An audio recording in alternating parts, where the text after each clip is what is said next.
Alors, pour l'honorable député Abdou Mbow, mais monsieur Mbow, vous aggravez votre cas.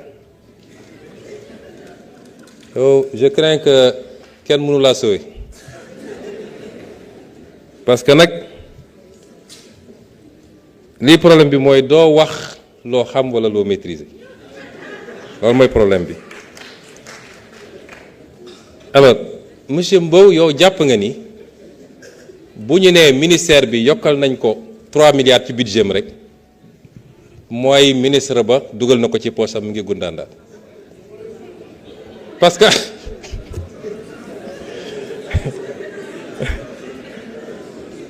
parce que autrement le débat ne se poserait pas de savoir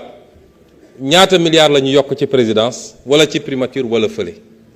li am solo mooy lan moo tax milliards yu dem fa ak naka lañ koy utiliser c'est toute la question mais ñëw fii naan li tax lii dem li tax non parce que quand on yow xam nga ni l'organisation de la répartition des services de l'État chaque année wala chaque ministre chaque gouvernement dañuy andi un décret de répartition mais les services ne sont pas figés tel service peut dépendre de tel ministère ñu réorganiser yóbbu ko tel ministère wala ñu jël ko yóbbu ko primature boo ko yóbboo nag budget da koy topp loolu moo tax yokku di am waaw loolu lu fi jara 15 milliards lii yóbbu nañ ko fi lu ko fi jar quand même donc xam nga moi je pense que le débat est très mal posé et les gens vont ci télé yi naan Diomaye consomme tant par jour fan la ko Diomaye consommer je vais vous dire ce qui se passe tey soo ne augmentation budget présidence de la République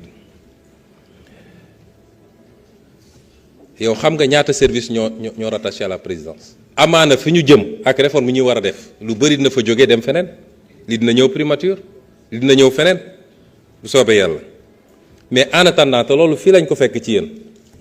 et c'est l'un des problèmes mooy le surengorgement de la présidence de la République des services opérationnels qu'on retrouve à la présidence de la République presque un gouvernement à la place à côté du gouvernement loolu mooy tax nga retrouver loolu le président du gis sax loolu boo demee présidence de la République nga yóbbu ñu ne ARCOP fa la bokk ñu ne APIX fa la bokk ñu ne FONSIS fa la bokk ñu ne lii ñu ne lii ñu ne lii c'est tout à fait normal c'est ces budgets là boo ko agrégé moo lay jox li nga gis mais la ci présidence moom le président la mu cay jël moom toq la kon désinformation ma gis ci télé yi diw consomme tant par jour diw à part son salaire il ne consomme rien dara ci réew mi la jëm c'est des services yoo xam ne fu ñu nekkoon it ils auraient reçu le même budget fu ñu nekkoon donc ce débat là il est mal posé alors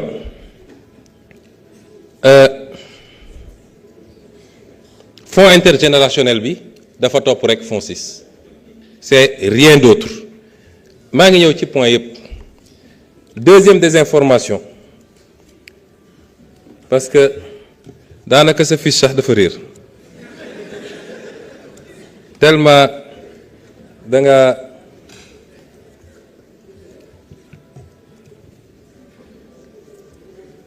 deuxième problème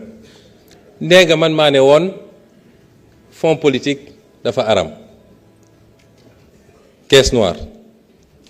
ma ne waaw maa ko wax et j'avais fait des propositions qu'on va présenter à cette Assemblée nationale dama ne la vidéo yaa ngi fi dama ne ci réew ku ñuy jël nekkoon nangami milliards jox nañ la ko bu la neexee dugalal ci réew ci benn pièce def pétrole taal kenn du la ci laaj compte loolu aram na parce que dërëm bu ne dërëmu sénégalais yi la premier postulat ñaareel bi ma ne par contre réew dina am ay opérations yoo xam ne c'est des opérations ultra sensibles yoo xam ne mënoo ko mentionner dans un budget amul réew bu amul fonds secret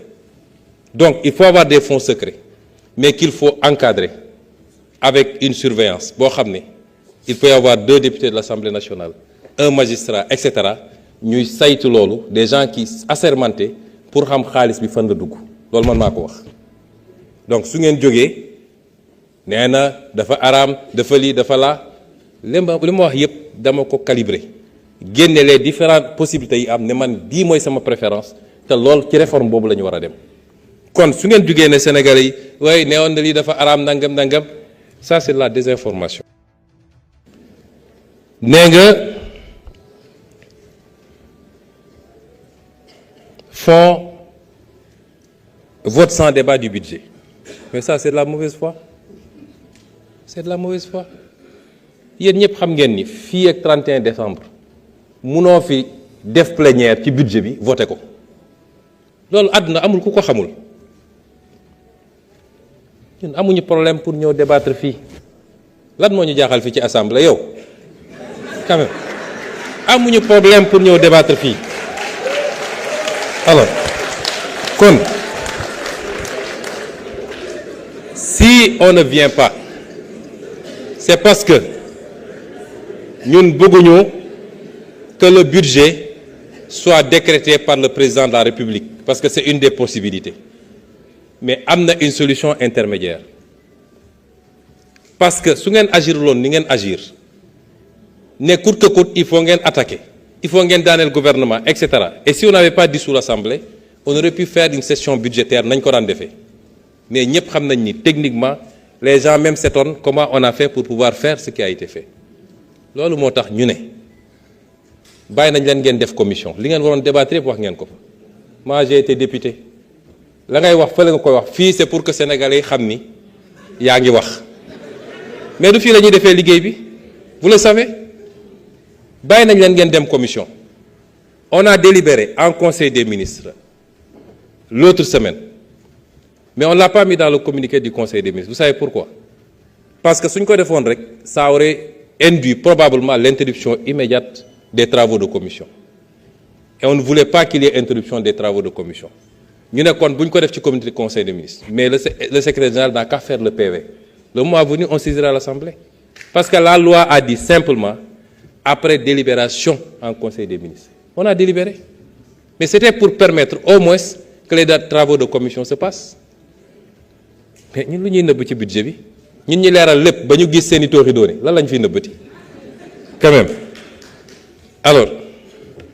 et enfin dernier amalgame yow